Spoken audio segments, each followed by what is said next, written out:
Okay, as I said, does not ensure success of the endeavor. This is very important. People really need to understand this major caveat, okay? This applies business, relationship, collaborative, whatever, anything where you would try to where there's another person in the equation and you're trying to decide, is this going to work out or not, right? Okay, so compatibility is not equivalent to success. Very important to understand. Okay, now couple of instances where I would say compatibility is useful. Now example one may sound very strange. Basically, example one is an instance where you didn't get to choose this person that you have to work with. You just got chucked this person to work with, and you need to figure out how to make it work, right? Now, in the corporate world, this is very, very normal, right? Typical example, company says, we are now restructuring, which usually means two people who were a boss now become someone is the boss and someone is like a boss, but not quite a boss, right? So again, in the corporate world, it's like your reporting lines got changed. Now you have more dotteds, or you are a dotted and not a direct. You know, all these things are the things that affect people's corporate relationships, right? Okay, but restructuring always leads to circumstances where people find themselves having to work with other people that they may not never have to work before, and they have no choice. They can't go to their boss and say, I don't like this person, can I pick somebody else? Okay, so forced collaborative situations in the workplace is a very good circumstance in which compatibility is useful, because it allows you to understand the limits of where this is going to go, right? It also removes frustration from the circumstance, because if you go, oh, actually we're kind of at polar loggerheads, okay lah, I understand. So classic example, me and my mother, we are heaven and earth clash. So I am Sin Hai, she is Yi Se. It's a total clash, up and down clash, okay? I can't get along with her. We do things completely differently. And so after a while, what I worked out was, don't bother trying. Either I go along with what she wants, or I just bulldoze her. I don't try to find a middle ground, right? Okay, because I know there's none. There's none whatsoever. It's heaven and earth clash. We will never ever, you know, we're east and west. Never the twain will ever meet, right? Now, of course, in my early days, before I knew BaZi, I also could not understand why the twain could not meet, because you logically think, surely we can work it out. No, I've arrived at the conclusion that it will never be worked out, and so I don't bother to try anymore, right? Okay, so, well, yes, both are sitting on herding officer number one, but fundamentally, Sin and Yi are enemies, right? Sin and Yi are classic enemies, okay? They are great collaborators, but they're also classic enemies, right? Okay, so the issue with my mother is that her structure is different from mine as well. So she's indirect wealth, I'm direct wealth, which is complete polar opposite again, right? So it's very difficult. We just simply cannot make it work. And so the answer is not to try, right? Every time she says something, I'm like, okay, I know where this is coming. So again, in a workplace environment, when people say certain things or behave in a certain way, if you've done this compatibility analysis and you know, now, compatibility is can create an interesting bias as well, right? Okay. Now, a lot of times people are not aware why they favor a particular person in a workplace. They kind of know this person might be a little bit useless, or they're very biased about this person, even though everyone around them is like, this person cannot work, right? Now, that is not actually compatibility. That is actually elemental bias. In other words, this person has elements that you like, and so you will be excessively forgiving towards this person just by the fact that they have elements that you like. Now, if you were to do a compatibility analysis, you might not see compatibility, but you might start to understand why is it that this person has you proverbially by the cojones. Have I pronounced it correctly? Balls, okay? Effectively, you want to know why someone's holding you by the balls, half the time it's their elements talking to your chart. And they have elements that you like. Now, swivel it back, sorry. It's a little disorganized, but typically, if I'm doing compatibility for people based on non-business circumstance, meaning I'm looking at relationships, I'll use the word romantic relationship just for the sake of, you know, clarity, right? when you have polar opposite elements, it is actually beneficial, right? In other words, the charts don't work for whatever reasons. Their personalities are very, very different. They are interested in different things, but she has elements he likes, he has elements that she likes. It will work, right? Because they're holding each other by the balls, literally, right? Okay. So in a workplace environment, I won't favor that. I won't favor that because it changes the dynamic and it makes the dynamic not work on the basis of efficiency or effectiveness, but one person getting away with murder because they have an element that somebody else likes, right? So for example, we all know the boss who for some strange reason really favors this particular person whom everyone in the team is like, this person is the most useless person ever, right? It's always elemental bias, right? They don't realize it, but they are drawn and attracted to this person. Now, I've actually had a lot of practical experience doing this because I have been asked to look at circumstances where someone wants to hire people. Now, they've already done the interview. So they will tell you, candidate A, here's the chart. Candidate B, here's the chart. Candidate C, here's the chart. I think candidate B was very impressive. And then you look at the chart and you're like, candidate B is completely useless, right? But candidate B has all the elements that the hirer really likes. So the elemental bias takes over. Now, in that instance, the compatibility analysis will reveal this, and then you will know that basically this person is going to hold you by the balls and you need to be careful, right? Element doesn't take priority over the 10 gods. Element explains why sometimes it works. So when I'm saying it works, I mean, let's say the man is resource structure and the woman is wealth structure. Resource and wealth are polar opposites. Therefore, theoretically, the parties have different values, right?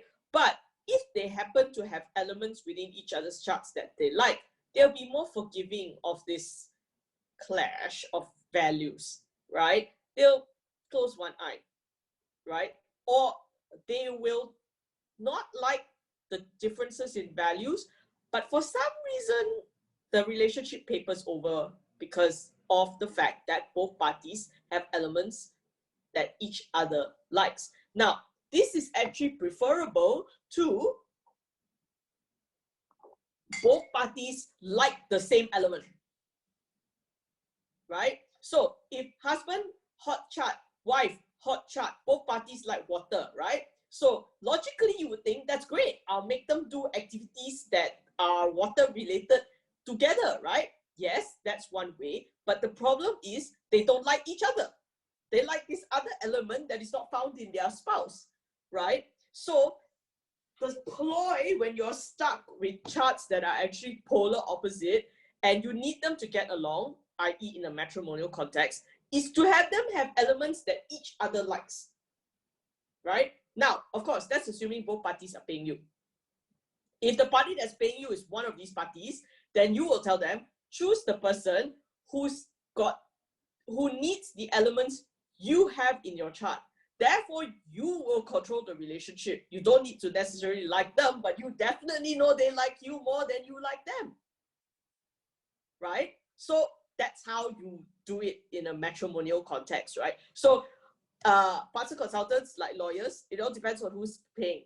So obviously, if the matchmaker is paying a la Auntie Sima, then you pick the candidate that's going to make sure Auntie Sima gets her deal, right? But if the parties are actually in front of you, of course, then it's a different story. Okay, so slight detour there, but the point is, we want to kind of use compatibility analysis in these circumstances and try to sign sort of within limits for marriage, as in, to me, compatibility analysis with romantic relationships is not about the right person. You'll find out why in a minute. It is actually more of working out how to make the relationship work. You're trying to match two charts and go, what's the middle ground that's holding these two charts together, and use that to keep the parties vested in each other. Okay? Now, okay. I personally don't believe that there's such thing as no compatibility.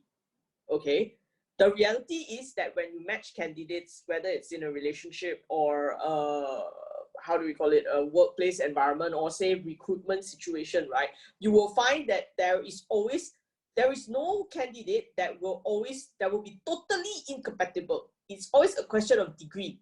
All right, more or less, right? Okay, so for example, when you're hiring someone, right, okay, you will find that the candidates express a varying degree of what your own chart reflects. So if in your chart, your staff star is not very useful, then you will find it's a varying sliding scale in terms of how useless they are lah. Okay, so you pick the best of the useless, right? That's how you do it, right? Okay, that's how you match. Okay, now, so let's talk about the method. Okay, so the simple method is you use the pillars. Okay, I'll explain in a minute what that means. Okay, slightly more sophisticated method is use the pillar and you do shifting pillars. Okay. More advanced is you use the pillar, you use shifting pillars, and you also look at the quality of the match. Now, you don't actually need to use 3 if you only have 1 candidate. But if you're doing it for recruitment, partnership, or in the case of typical Indian matchmaking, there's 10 candidates for the boy to choose from, and you're trying to pick the best candidate, right? Then match quality will matter. Okay.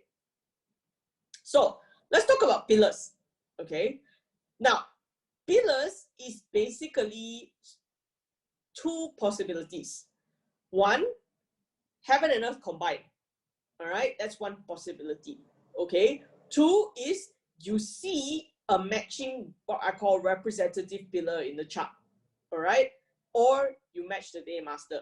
Okay, so the best way to understand this is by way of example. But first, okay, so does everybody know what heaven and earth match means? That means it's top combined, below combined, and below combined must be your 6 harmony combination, right? I haven't done all of them, but I've just done a few of them for you guys here, right? Okay, so if anybody's day master happens to be here, congratulations. You got cheat trick here. Okay, so the Ja and the G, that's 1 layer of match. The Sin and the Ping, that's another layer of match. Okay, now heaven and earth match means, example, you are, let's pick somebody, G high, you actually are G high, that's your day pillar. Okay, you are looking for a business partner, and along comes Mr. Jia Yin. That is the person's actual day pillar. So you're like, okay, there's some affinity here, there's some connection here, right? So that is already 1 step of compatibility. There's a connection. Okay, so if you are G high and you're given a list of, say, 3 candidates, and 1 candidate is G high, and one of the people in that list is Jia Yin, automatically go, that one. All right, you're zeroing in on that one. Why? Now, is there a logical reason, right? Okay, in theory, you should really go and look at G high's chart. What is G high's Rockwell star? If you're looking for what do you call it, a business partner, or direct officer star if G high is a woman, or wealth star if G high is a man, or staff star, which is hunting officer, it did God, right? Okay. No, just in branch combination does not count. It must be heaven and earth. Okay. Now, it is hard. That's why you're not perfectly compatible with everybody, right? Okay. So if, for example, you then look at the 3 options there, and one of the options is Jia Yin, you already know I need to pay attention. This one, more simple. Destiny sits here. Choose this and look deeper at this chart. Now, obviously, for those of you guys who are a little bit more intermediate, or rather, a little bit less, sort of advanced, then you might want to stop there. You'd be like, fine, this one, right? don't charge a lot lah for that information, you know, but you know, yeah, that's one of the ways, right?